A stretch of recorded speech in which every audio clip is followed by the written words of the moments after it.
চট্টগ্রামের ঐতিহ্যবাহী জব্বারের বলি খেলার ১১তম আসরে কুমিল্লার রাশেদ বলিকে হারিয়ে শিরোপা জিতলেন একই এলাকার শরীফ বলি। নিজেদের শক্তিমত্তার জানান দিতে এবারের মল্লযুদ্ধে অংশ নেন দেশের বিভিন্ন জায়গা থেকে আসা ৮৪ জন বলি। জয় পরাজয়ের আনন্দ হতাশা ভুলে ঐতিহ্যের অংশীদার হতে পেরে খুশির কথা জানালেন বলিরা।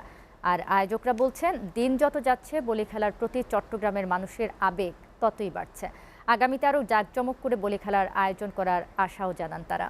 অমিত দাসের ক্যামেরায় সোহাগ কুমার বিশ্বাসের প্রতিবেদন।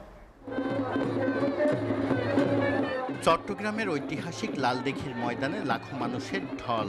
মাঠের মাঝখানে ৫ ফুট উঁচুতে বাঁশ, কাঠ ও বালি দিয়ে নির্মিত বিশেষ ধরনের এই মঞ্চের দিকেই নজর সবার, কারণ এই মঞ্চেই চলছে জব্বারের বলি খেলার ১১৫তম আসর। খেলার প্রথম বাউটে প্রবীণদের সঙ্গে অংশ নেন নতুন ও তরুণ বলিরা। জয় পরাজয় থাকলেও খেলায় অংশ নিতে পেরেই খুশি তারা। এটা খেলা কেন, এটা হচ্ছে আমাদের বংশ পরম্পরা। আমার নানা খেলছে, তারপর আমার চাচারাও খেলছিল, তার মাধ্যমে আমিও খেলতেছি, ওনাদের থেকে শিখা। জেডাও ছিল বলি বললে অনেক কাজকর্ম ফেলাই ইনশাল্লাহ খেলা আসে। এই পর্যন্ত ১২ বারের মধ্যে বছরে পড়লাম, এবারে এই বছরে আবারও যোগ দিছি। প্রথম বাউটে জয়ী হয়ে উচ্ছ্বাস প্রকাশ করেন বিজয়ীরা।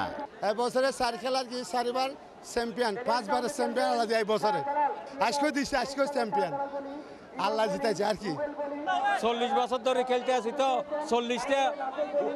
৪০টা পুরস্কার আমার ঘরে এখনো আছে লালদির। আমাতে খুব ভালো লাগে, এটা খুব আনন্দ লাগে। ঐতিহ্য অনুযায়ী প্রথম বাউটের পর শুরু হয় চ্যালেঞ্জিং বাউট। তবে এই বাউট থেকেই শরীফ বলিকে সমর্থন জানিয়ে খেলা থেকে নিজেদের নাম প্রত্যাহার করে নেন গতবারের চ্যাম্পিয়ন শাহজালাল বলি ও রানার্স আপ জীবন বলি। রাঙামাটির সৃজন চাকমাকে হারিয়ে ফাইনালে উঠলেও শিরোপা দেখা পেলেন না রাশেদ বলি। টানা ১১ মিনিট মল্লযুদ্ধ শেষে নিজেই হার মেনে নেন বাঘা শরীফের কাছে। এদিকে ঐতিহ্যবাহী এই বলি খেলাকে কেন্দ্র করে লালদিঘির আশপাশে কয়েক কিলোমিটার এলাকা নিয়ে বসেছে লোকজ মেলা। আয়োজকরা বলছেন, দিন যত যাচ্ছে মানুষের স্বতঃস্ফূর্ত অংশগ্রহণ ততই বাড়ছে।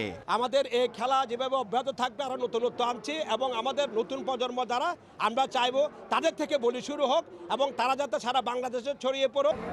ব্রিটিশ বিরোধী আন্দোলনে বাঙালি যুবকদের ঐক্যবদ্ধ করতেই ১৯০৯ সালে এই মল্লযুদ্ধ প্রতিযোগিতার আয়োজন করেন আব্দুল জব্বার। সেই থেকে বাংলা নববর্ষকে উপলক্ষ করে ১২ই বৈশাখ অনুষ্ঠিত হয় বলি খেলা ও লোকজ মেলা।